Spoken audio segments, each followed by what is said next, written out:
现在投资的预算我们还没定下。那您介绍一下您的无人机产品什么时候可以上线呢？应该大概1年半以后会上线。会不会延期呢？不会。那您对虚拟现实眼罩跟它的结合有什么看法吗？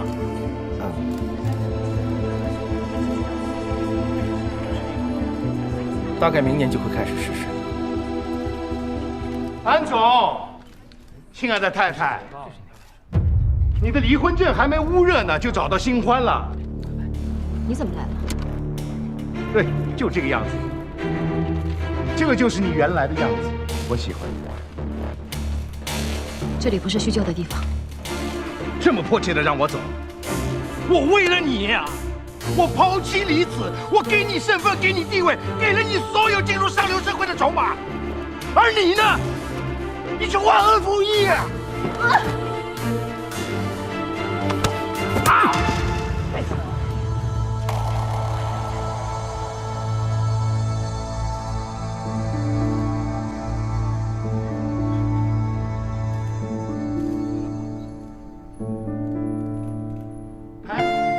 拍我吧！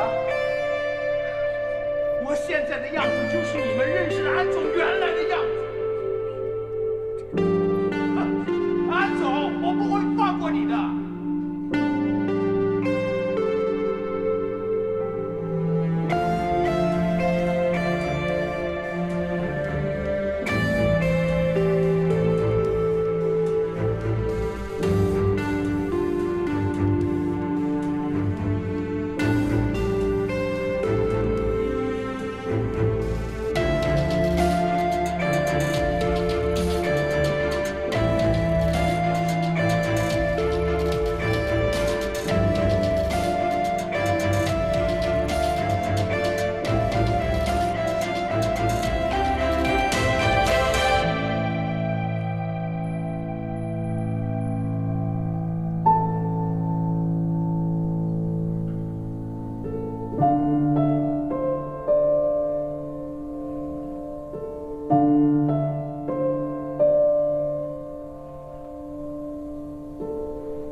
别伤心了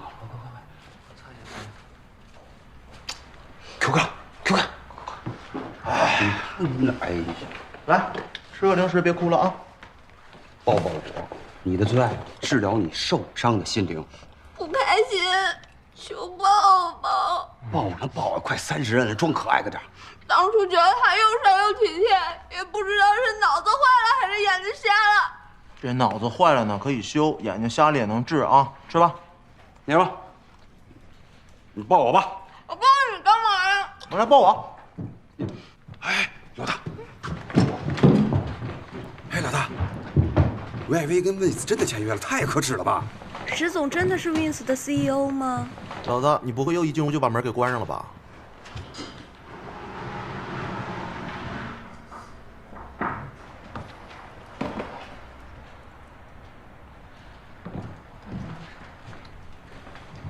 林修栈道暗走陈仓，10月是幕后老板。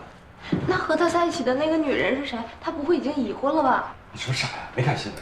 安宁，Wins 的创始人，肯定是终极 BOSS。可他们看起来关系不一般啊！我会这么挽着你剪彩吗？不是，咱们来捋一下思路啊。你看，10月有另外一个公司，然后这个公司又跟咱们抢生意，不给咱们活路。10月本人又有另外一个女人，不是，这不是骗财又骗色吗？别胡说。现在我们唯一能够确认的就是10月的确是 Wins 的老板，其他的事情你们先别瞎猜了。都散了吧。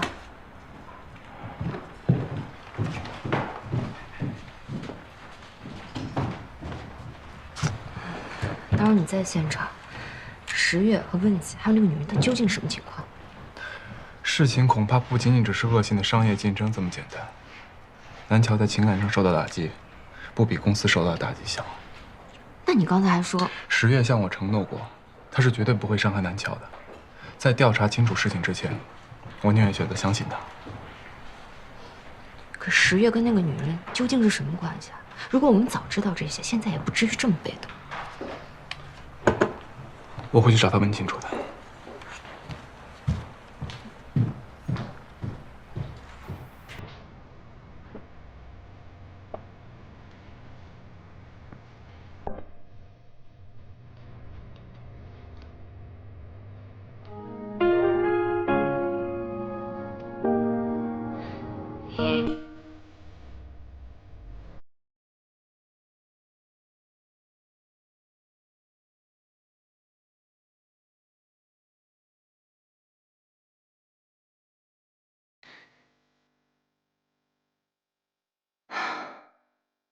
又是偶遇啊？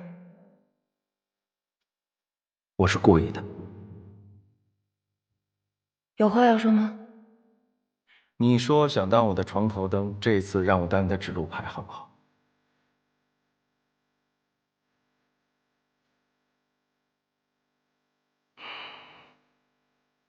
这种失身的戏码，我喜欢。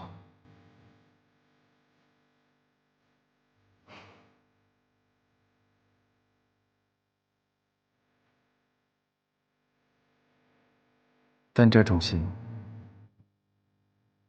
就我一个人看着过。你的路呢，好不容易爬上去，现在放弃，甘心吗？何况，你还有那么多同事陪着你。失败就会让人不舒服啊，但错就是错，没有必要去坚持，还不如重新开始。你是在耍我吗？没有啊，是你把我想得太脆弱了吧？会说鸡汤？你10月会说鸡汤吗？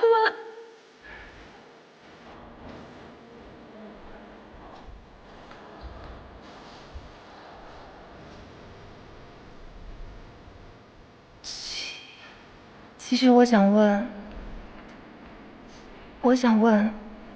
那天我在攀岩馆里问你的事情。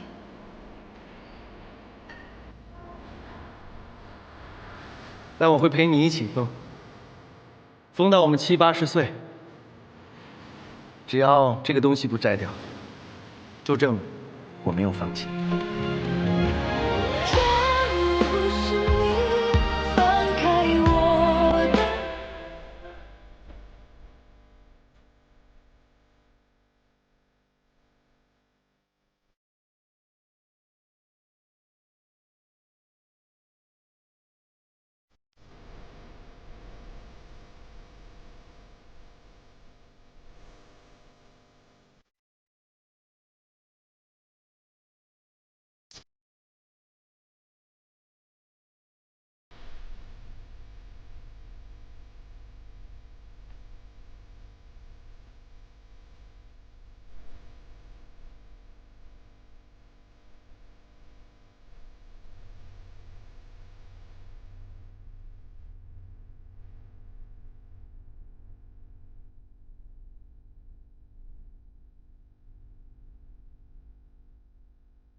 他费尽心思接近老大，成为股东，就为了今天。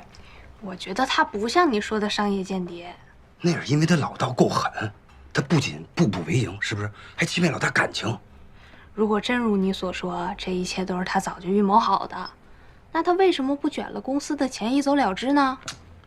撬走 VIV， 跳槽 Wins， 这还不严重啊？一个项目而已，又不是将我们置于死地了。如果他真是商业间谍，为什么不等拿到核心技术再暴露呢？哎，你们说，他对咱们老大是真心的吗？假的，赤裸裸的欺骗。我觉得是真心的。你看那小眼神儿，那微表情，还有那小动作，骗不了人的。就你那点阅历，你见过几个渣男啊？你被骗过几次你？我告诉你们啊，从今天起，你们俩脑袋清空，嘴闭严，10月浩劫再也不是咱们人了。不对，是咱们人，是咱们敌人。嘘。我虽然刚刚工作，但不是小孩，知道好赖，用不着你跟训狗似的说我。哎，我就是担心咱们老大。你看啊，先是来了个周然，现在又来了个10月，情路坎坷呀。情场失意，后面是什么？赌场得意。你们2个敢不敢跟我赌一场？赌什么？下回合咱们完胜 Vince 下来。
进去坐一会儿吗？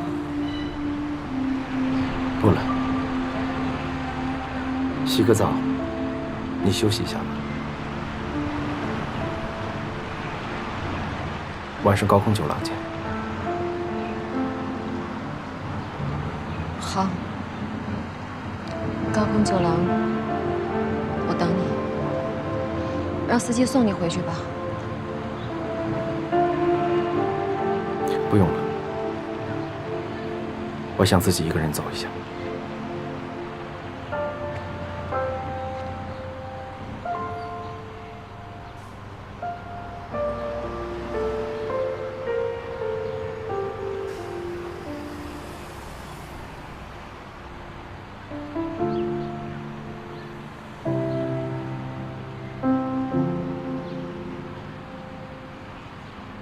你也觉得我是在逼他？我是觉得您太有耐心了，我担心您的这份耐心会被他一点一点的耗没了。看，本来那个梦想已经离我那么近了，谁想到结果还是差一点运气。那你现在突然穿越大半个中国，带我来看他，是运气回来了吗？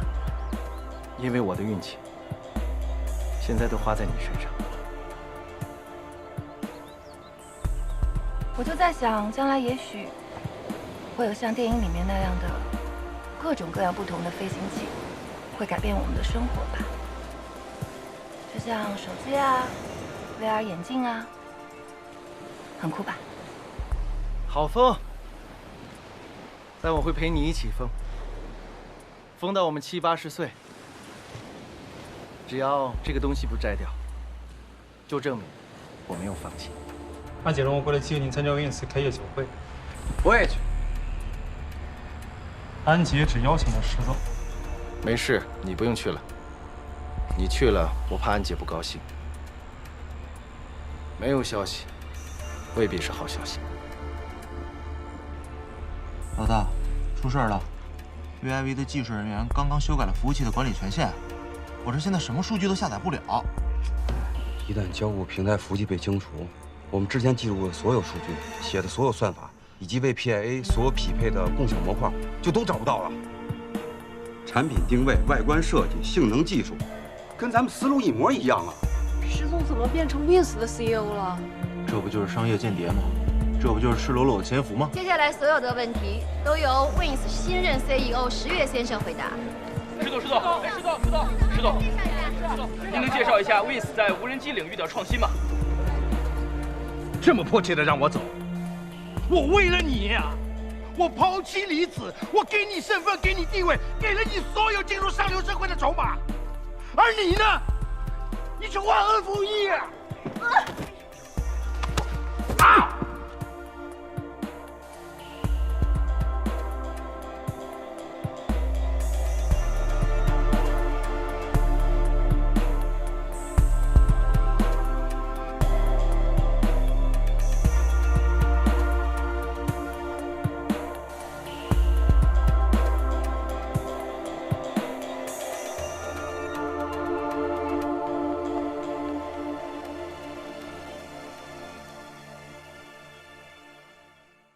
来坐。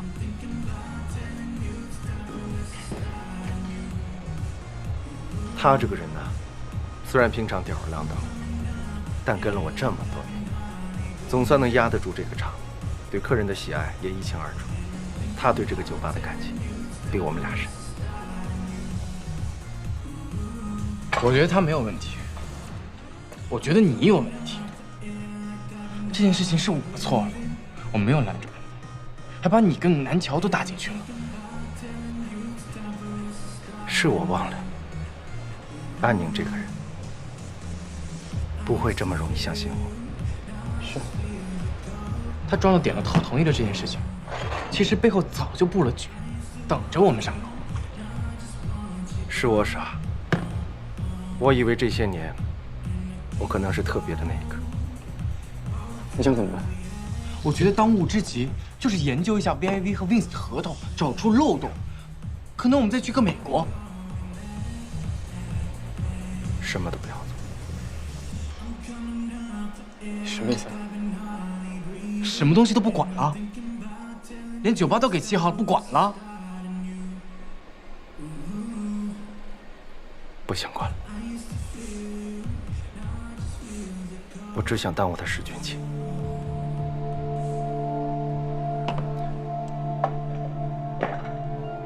喂，喂，石月。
哎，老大人呢？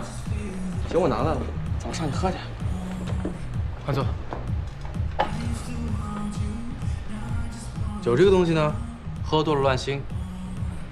他已经够乱了，你就不要再去添麻烦。来，喝。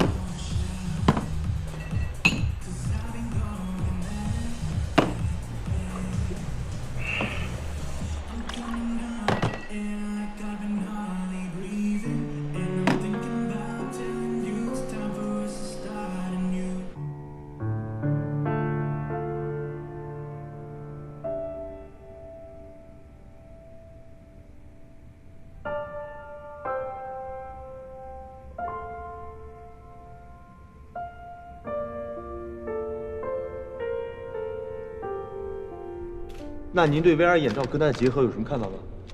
其实呢，我们整个公司对这个产品是非常投入的，产品非常的人性化。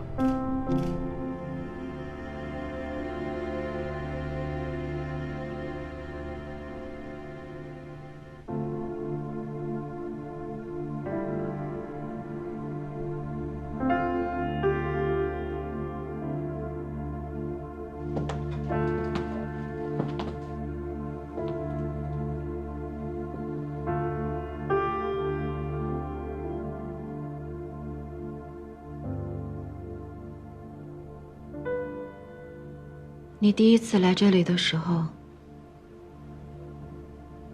也是站在那里看了很久。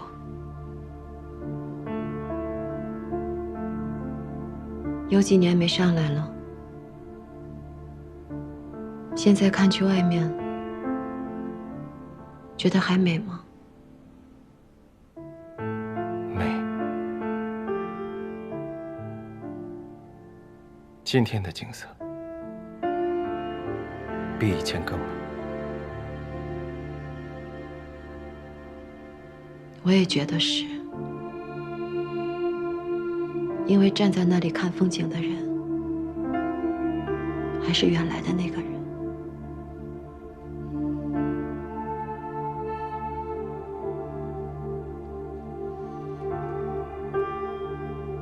对不起，之前那么的不信任你。不过你也知道，我在你面前向来没什么理智可言。我们那么久没在一起，想要走回原点，难免会有一些弯路。不过今天你抱着我离开酒店的时候，我也才真正的看清楚，你还是原来的你，还是那个愿意为我拼了命的10月。我当然愿意为你拼了我的命。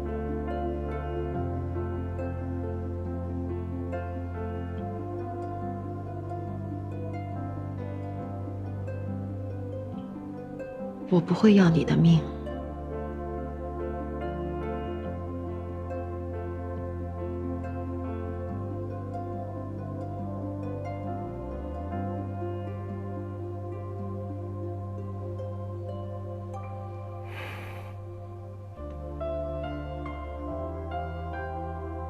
但我剩下的，只能给你我的命。你今天给的是线。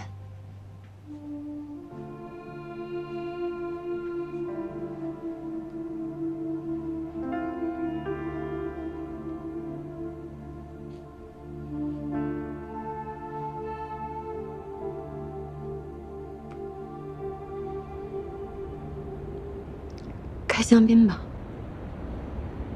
你第一次来这里的时候，也开了一瓶香槟，连杯子，我准备的都是当年用的杯子。怎么不问我，为什么觉得今天的景色特别美？你说，因为今天的我要学会放下。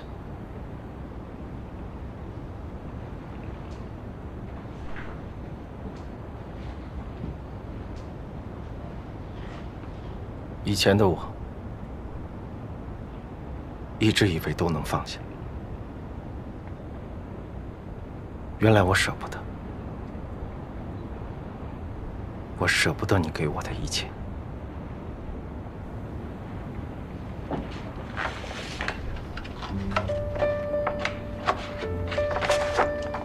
这是酒吧、庄园、度假村的股权转让协议，还有车，全部还给你。当年你跟我2个人刚到美国，我们一无所有，白手起家打拼来的那笔钱被我带回国，这笔钱干干净净，但对我来说，这笔钱是我们共同的，不是我10月一个人的，是我10月有赋予你。如果没有这笔启动资金，我盘不下这些产业。我应该一早就还给你，但我却没有。拥有着这一切，我不知道是因为放不下以前的感情，还是放不下现在的欲望。是我懦弱了。现在我把它们全都还给你，就当你给了我7年的时间，让我有机会证明自己。谢谢你。世月，你要想清楚，把这些东西还给我，你就是一个一文不值的穷光蛋。从你第一天认识我，我不就是这样？这些东西是你用7年的青春换来的，放弃了，值得吗？用7年的时间还一笔债，值得。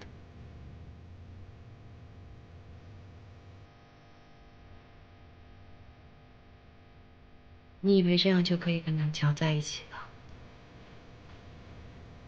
南乔是高高在上的公主，她想玩的、要追求的，都是需要资本的。你一个穷光蛋，玩得起吗？玩不起。后会无期。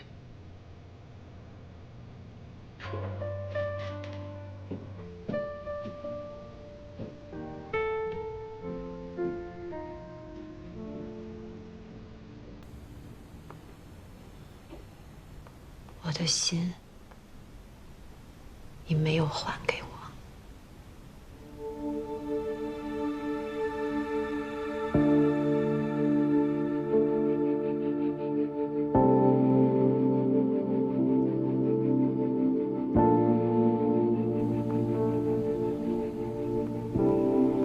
宠物医院见，现在。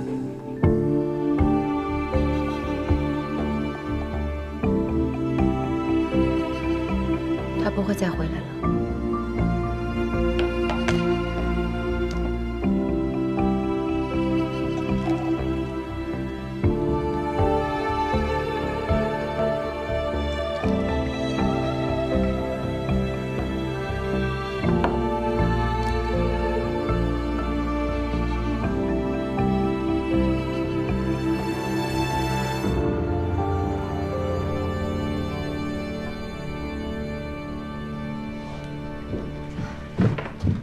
我点了外卖，一起吃吧。我不饿。一天没吃了，你当自己是铁打？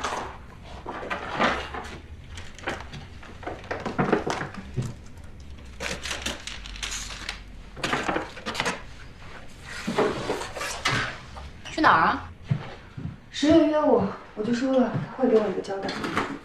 交代什么？说这都是误会。不管怎么样，赔钱7个飞行一个交代。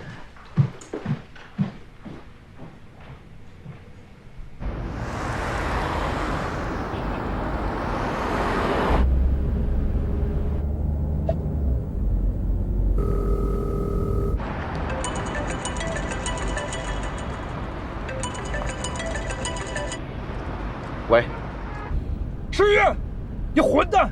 你现在人在哪儿？我现在去宠物医院见南乔，把所有事情都说清楚，再给我几分钟。你确定？不会变。好。关于我的谎言，我的错，你留给我，我要亲自跟他说。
你居然找人撞南桥是吧？这事不是我做的，原来你这么看我。从我这一离开就去找他了吗？你听好了，你可以拿车来撞我，直接拿我的命。我说了不会要你的命，因为你还有东西没有还给我。我已经全部都还给你了，好吧？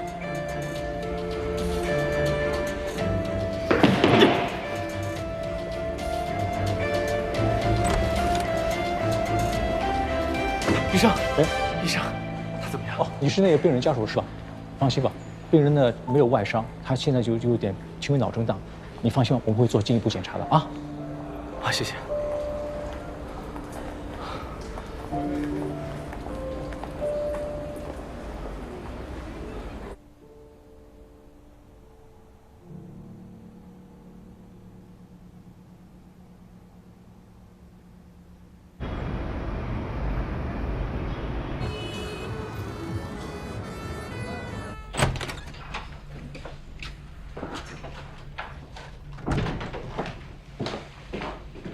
小乔，你醒了？头会不会疼？身上有没有哪里不舒服？医生说是轻微的脑震荡，没大碍，你别害怕。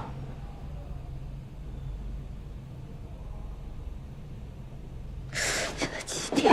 小乔，你先躺下。医生说啊，你得卧床观察24个小时，少1秒钟都不可以。这脑震荡也分大小的。你刚才不是刚说完没什么大碍吗？你渴不渴？我去给你倒杯水。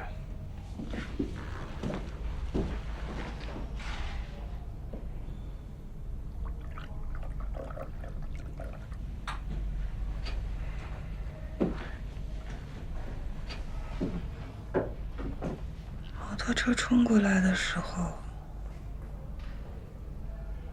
好像是10月把我推开的。他叫我去宠物店。肯定有重要的事情要跟我说。小乔，我知道你想去找10月，但绝对不是现在。自从10月出现开始，陈林 Wings 抢南贝亚杯，处处都是针对你和极客飞行。我有理由相信，绝对不是一起普通的交通事故。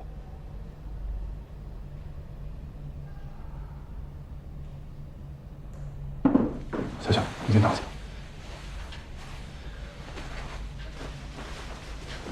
你先好好休息，等你过了观察期，我陪你一起去讨个公道，好不好？你先休息，我去给你爸还有南晴姐打个电话啊。千万别给我爸打电话，我不想让他们担心，我在这躺着过观察期就是了。好。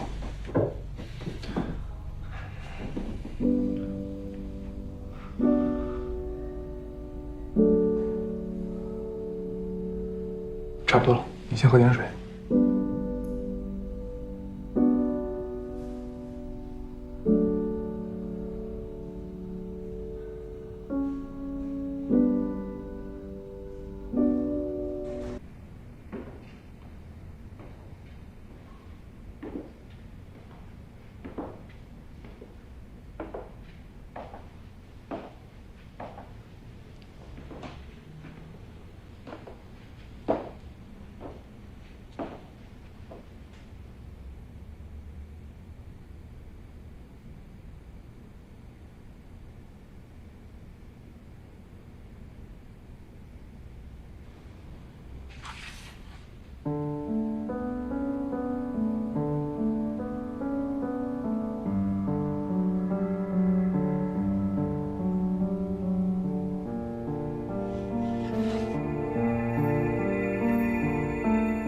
我看到漂流瓶了。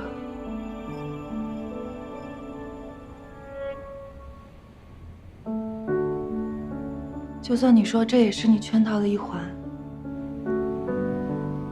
就算你说过的每个字都不是真的，但是我告诉你，我当真了。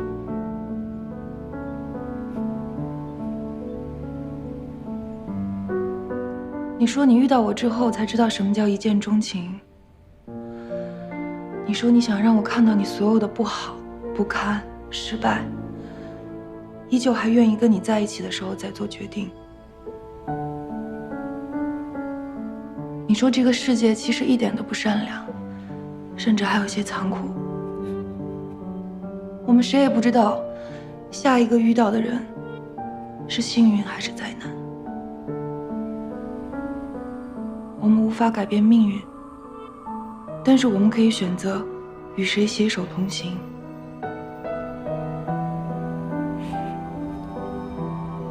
十月，我不知道遇到你是我的幸运还是灾难，但是我相信你，也相信我自己。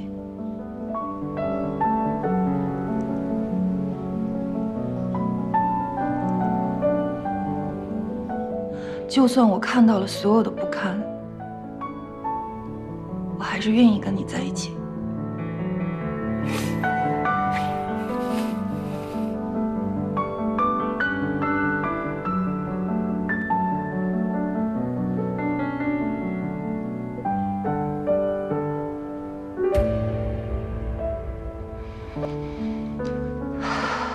就算你想分手，是不是出来看着我的眼睛，跟我面对面的说，我们的交易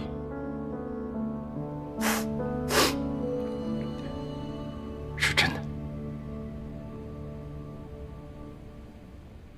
你说什么？为情而聚，为利而散。你们的开始本来就是一场交易。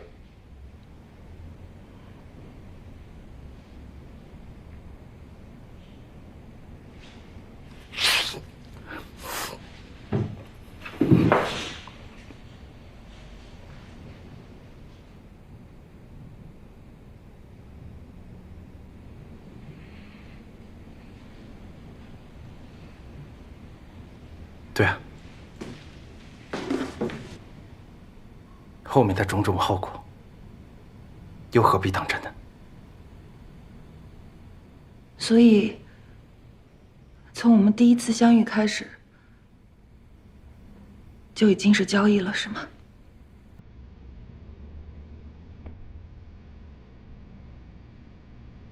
小乔，我们走吧。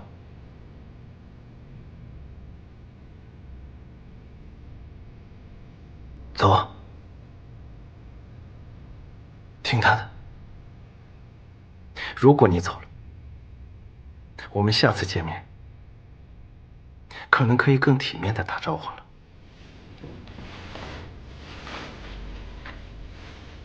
我不走，你到底还在坚持什么？我要听真话。如果听到真话，你们之间就从普通的商业竞争变成了别人嘴巴里的笑话。我问你呢，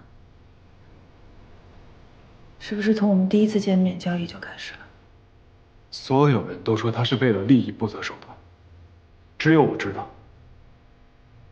从他见你的第一面开始，就是他精心设计好的。他的目的是为了利用、报复我。你说什么？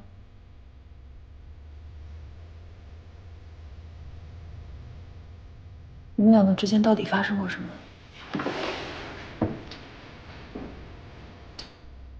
我应该见他的第一面，就跟你坦白所有的过去。我给你的那篇论文，那篇成就了今天极客飞行的论文，是我从蓝天猎人里偷出来的。因为那篇论文，他被特训营给开除，被所有人给唾弃。对，是我从背后狠狠地捅了他一刀，或者说，在他心里，像这样子的伤疤，早已经有无数刀。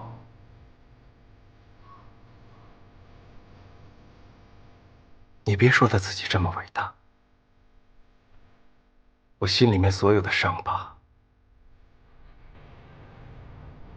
都已经完整无缺，而你呢？千万不要觉得对不起我，也不要因为你的愧疚，放弃对我的反击。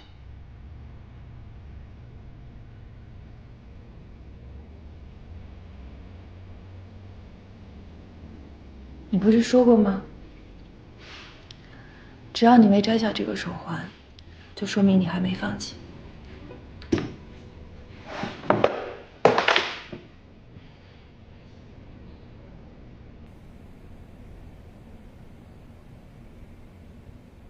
我意思是说，我没有放弃报复你。你拿到的那篇论文，全世界把你当成焦点，而我被全世界唾弃。所以每次我见到你们在一起的时候，我都觉得是折磨。滚！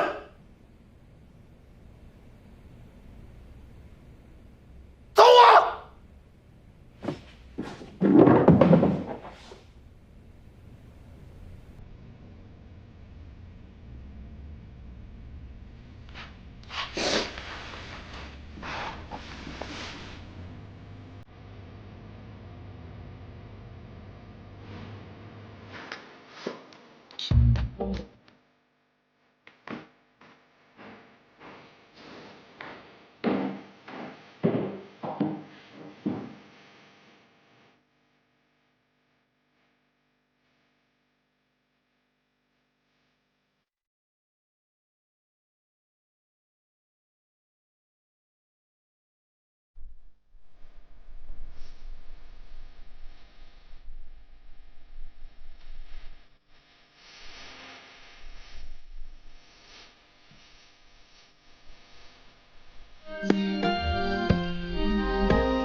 我能自己上去吗？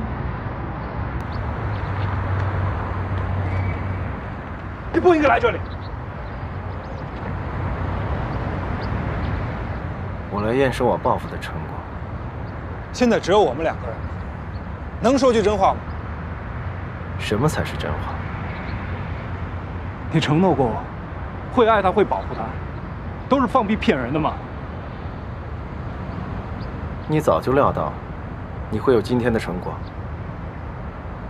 我认识的石俊清，不会拿女人当做要挟的借口。7年前虽然我7年前你眼睁睁看着我离开，半句话都没有说的时候，我已经不在乎什么结果了。可他现在依然像根刺一样扎在我心上。继续留着。如果我告诉安宁，你当初接近他的真正原因呢？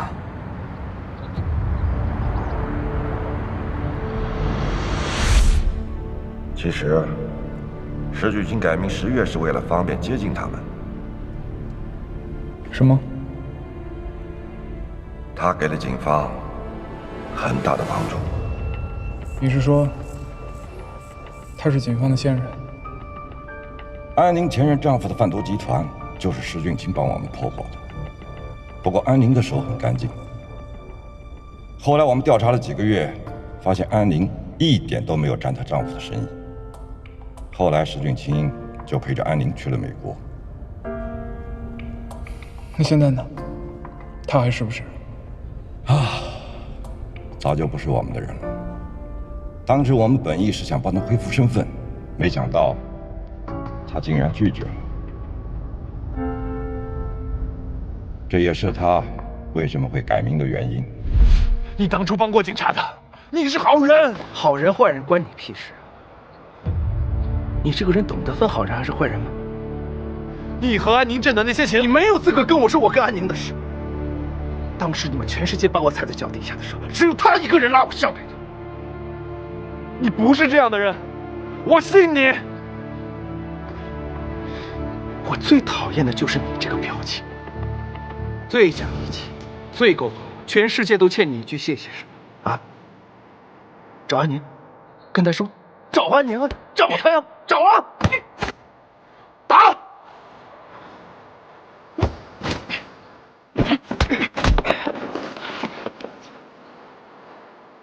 对付我这种人渣，千万不要手下留情。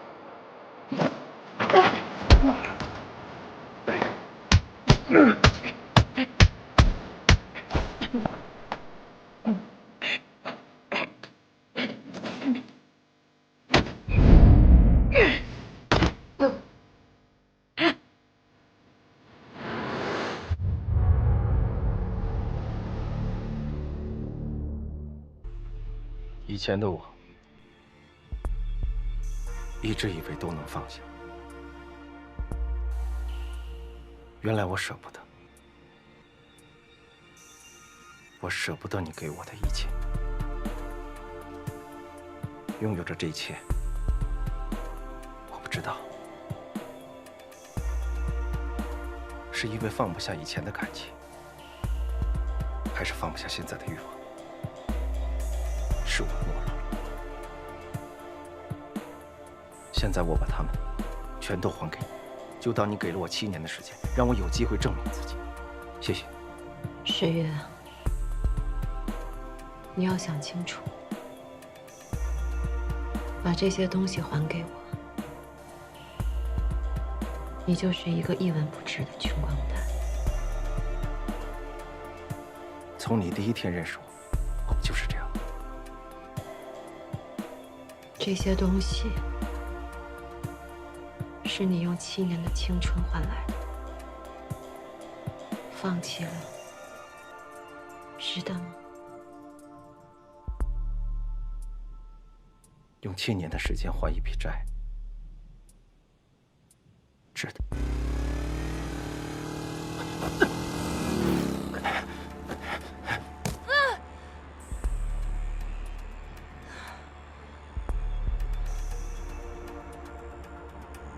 别吵！对不起，之前那么的不信任你。不过你也知道，我在你面前向来没什么理智可言。只要他离开我，恨我，这才是最安全的办法。你认识的石月，是个光明磊落的人，还是个懦弱胆小的人？不管怎么样，他是不是应该站出来把事情说清楚啊？他人呢？他是安全的吗？他把自己埋起来了。你一个人太危险了，我必须陪你一起去。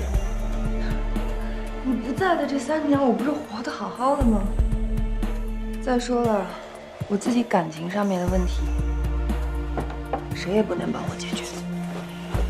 我希望你能看见我所有的不好，所有的不堪，所有的失败，却依旧还是想要与我在一起。这个世界一点都不友善，甚至还很残酷。谁都无法知道下一秒的相遇是幸运还是灾难。我们的交易，你说什么？为情而聚，为利而散。你们的开始本来就是一场交易。就算我看到了所有的不堪，我还是愿意跟你在一起。你到底还在坚持什么？我要听真话。如果听到真话，你们之间就从普通的商业竞争，变成了别人嘴巴里的笑话。是不是从我们第一次见面交易就开始了？从他见你的第一面开始，就是他精心设计好的。他的目的是为了利用你，报复我。对付我这种人渣，千万不要手下留情。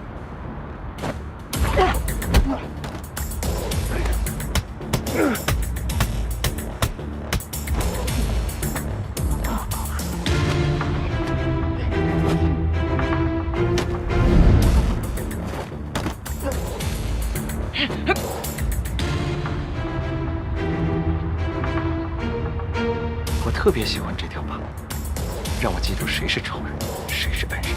你能不能把所有的恨都只对我，不要连累南桥？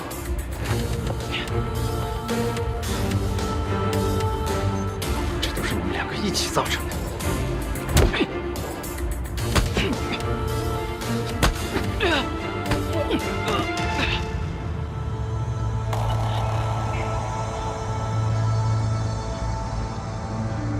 怪我曾经是一个懦夫，帮了南桥而害了你，而我现在依然是一个懦夫，竟然相信眼前这个人就是石原你！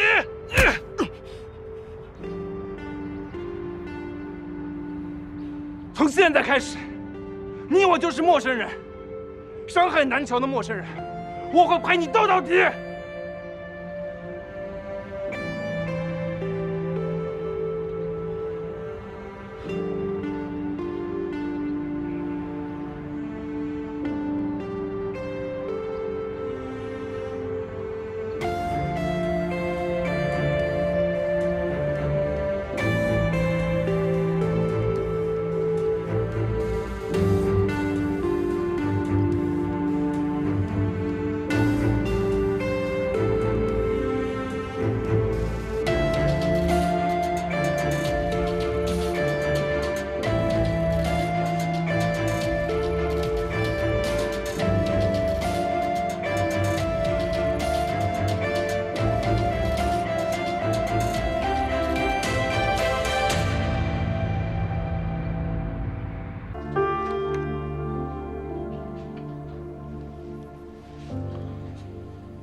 我有话要对你说。疼吗？我和石月第一次见面就是他，在队里，犯错误最多的就是他，但关键时刻最敢闯的也是他。我这个只会服从命令的优等生，偏偏和他这个爱耍小聪明的坏孩子成了最铁的哥们儿。可是最铁的哥们儿，却做了最坏的事儿。给他挖了一个巨大的伤口。伤口这个东西，要自己慢慢愈合。可是伤口好了，伤疤却永远消不掉。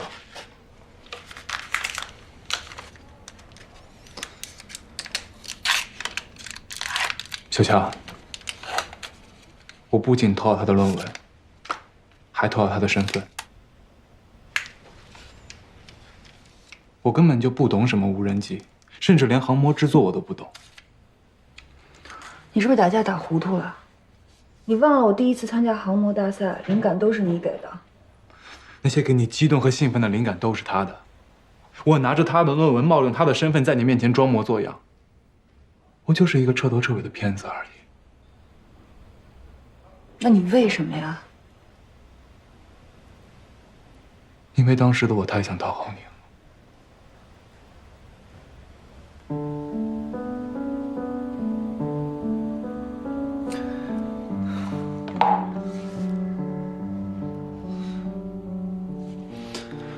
小乔，对不起。其实早在7年前，你们俩就应该有了交集。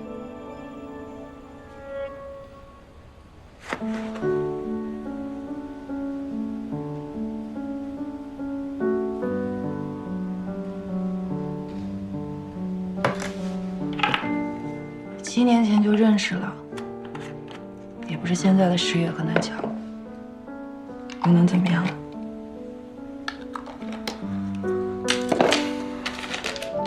走，我带你去一个地方。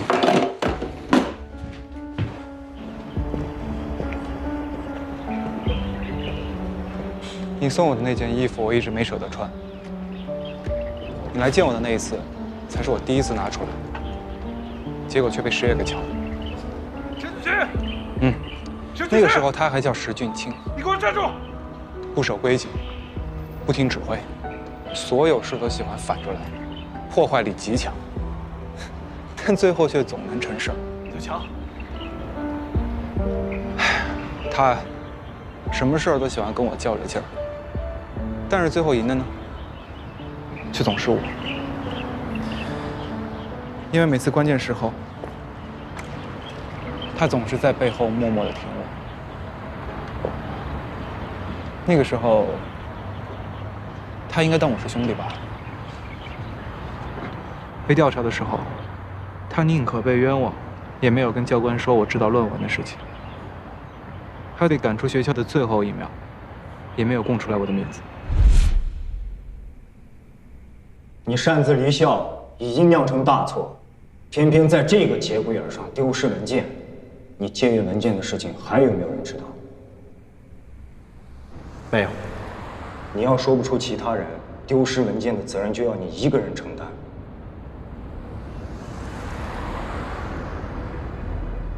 绝密文件丢失，学员石俊清负有不可推卸的责任。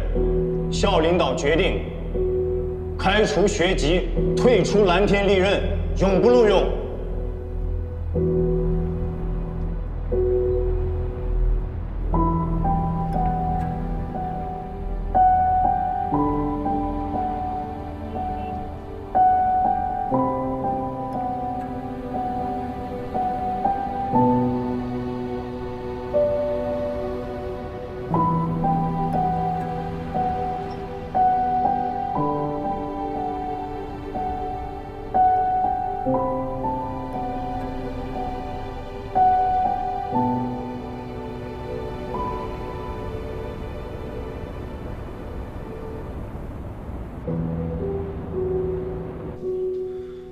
报告教官，我要汇报，石俊清当时不是常建雄，论文的事除了石俊清以外，没有第2个人知道，这是他亲口承认的。他都明白这件事的利害关系，你想不明白吗？现在已经折了一个，我不想再看到你出任何差错。真要心疼兄弟的话，就替他干出一番事业来。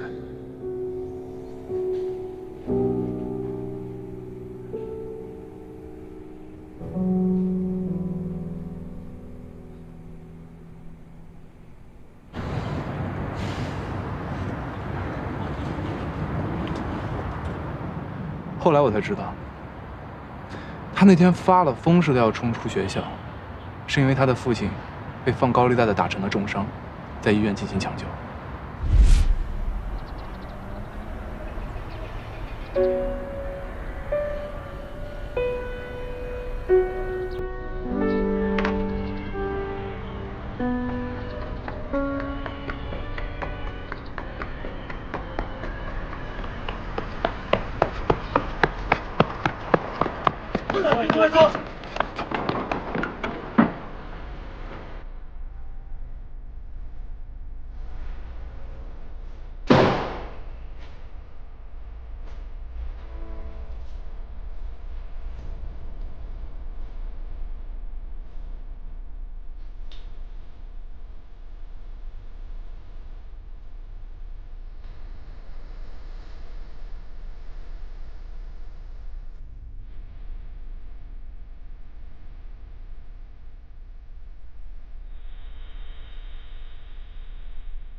所以根本就没有人要去知道到底发生了什么。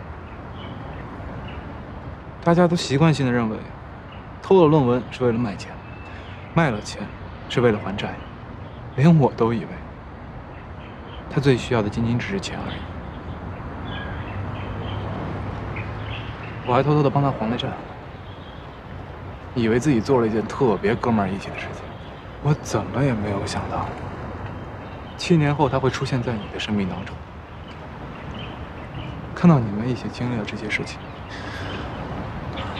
我知道当年的那些事再也瞒不住你。其实，我一直想找到一个合适的机会，跟你去解释清楚，去跟10月好好的道一个歉。可是因为诺鲁，我一直都没有开口。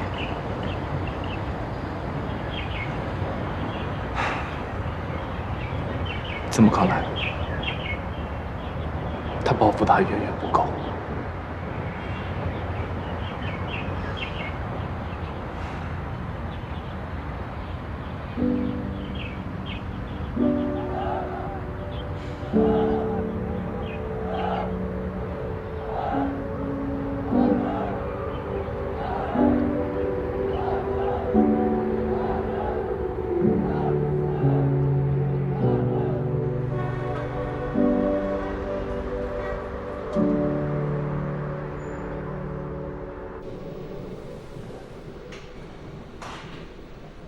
你跟我到底想怎么玩？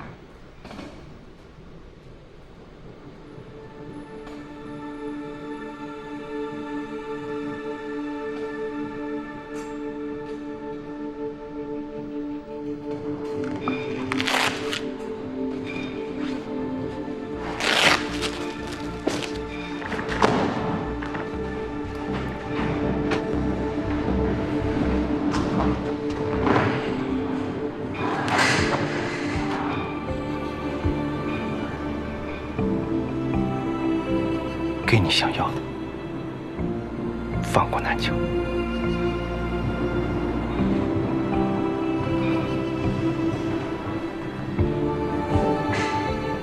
看你怎么做。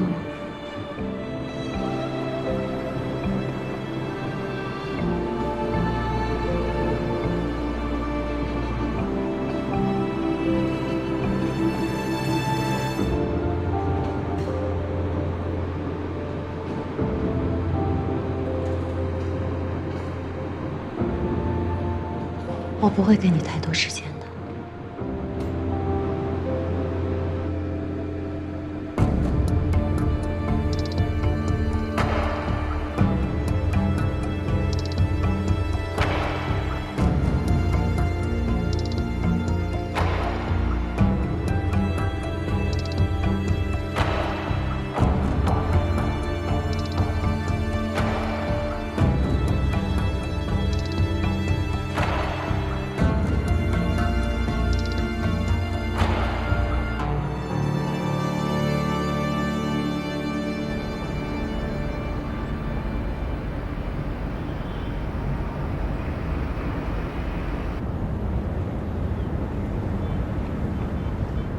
你这是往哪儿开呢？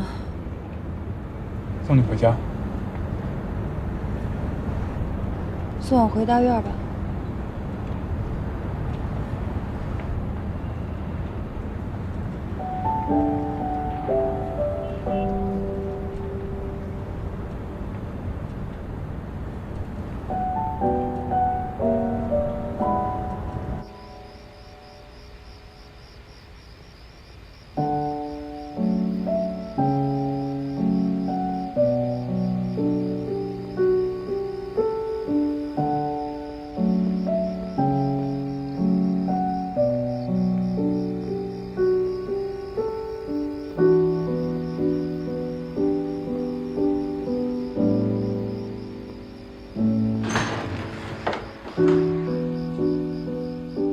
你们这些搞科研的流行晚上串门啊？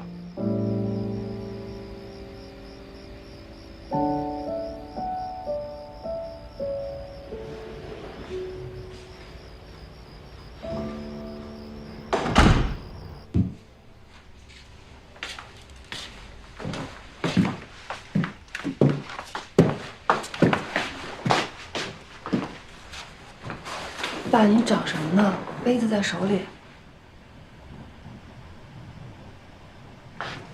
我眼不瞎，不用你说。您先睡吧，我坐一会儿就走。你什么意思啊？啊，等我睡了一半，我下来还专门给你锁门啊？那行，我今天晚上住这儿，等明天早上醒了我再走。随便吧，想来就来，想走就走。你把我家还真当成旅馆了。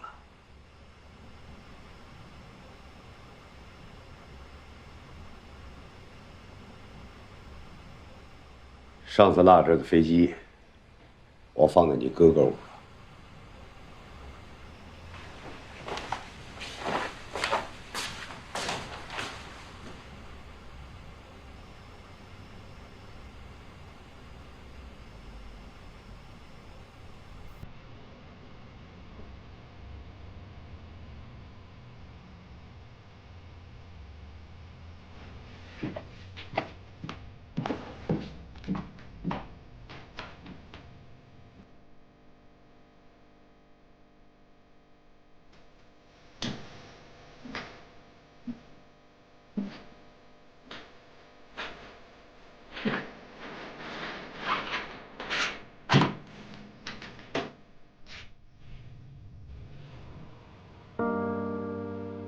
如果呢，你不够钱赔钱的话，可以用飞行器来抵债。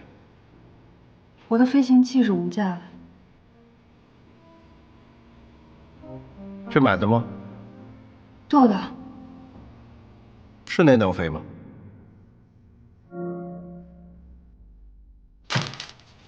当然。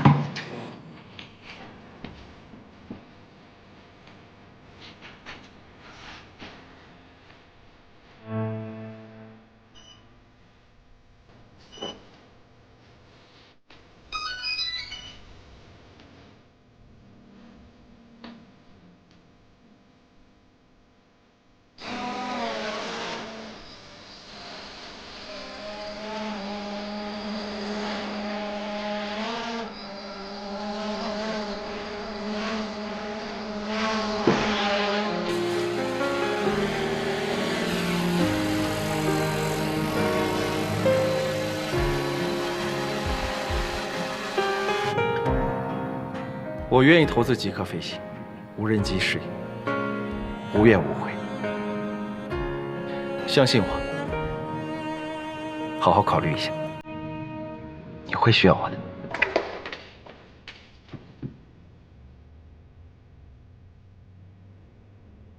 条件的有效期只有24小时，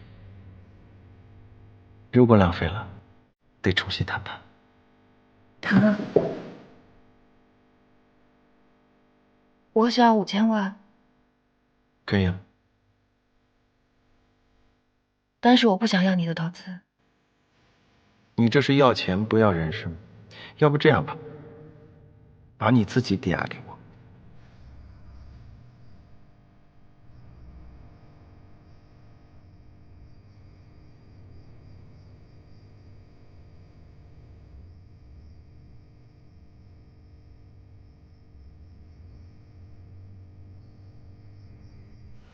只要这个东西不摘掉，就证明我没有放弃。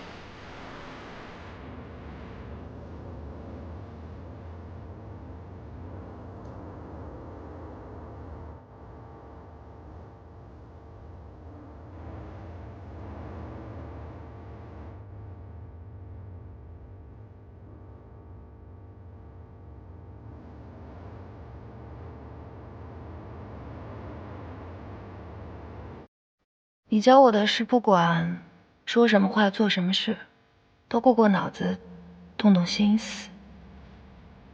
我想了想，我今天想教教你，怎么进入关系迅速发展的第3阶段。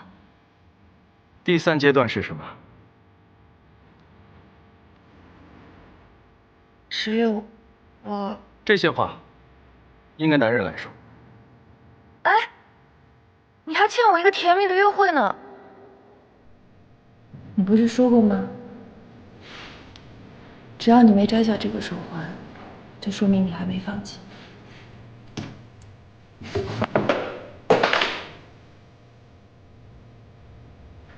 我没有放弃报复你。你拿到的那篇论文，全世界把你当成焦点，而我被全世界唾弃。所以每次我见到你们在一起的时候，我都觉得是折磨。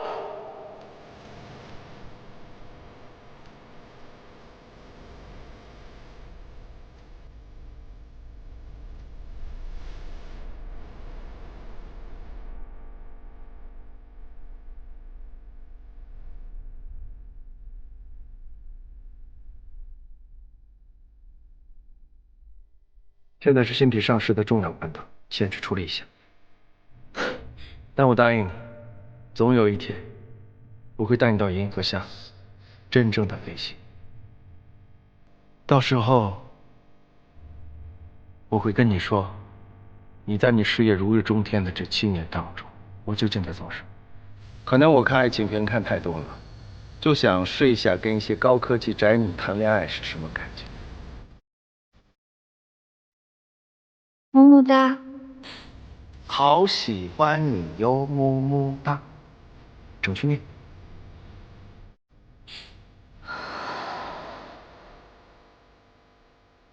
好喜欢你呀，么么哒。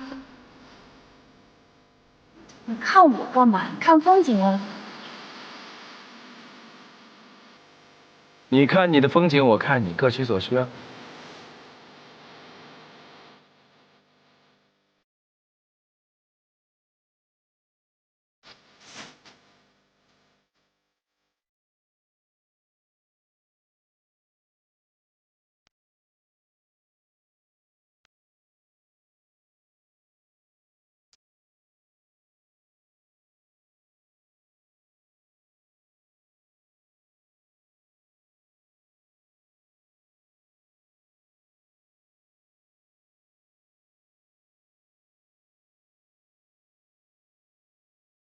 你说的那些都是你的虚情假意，但你却一步步扶持着我前进。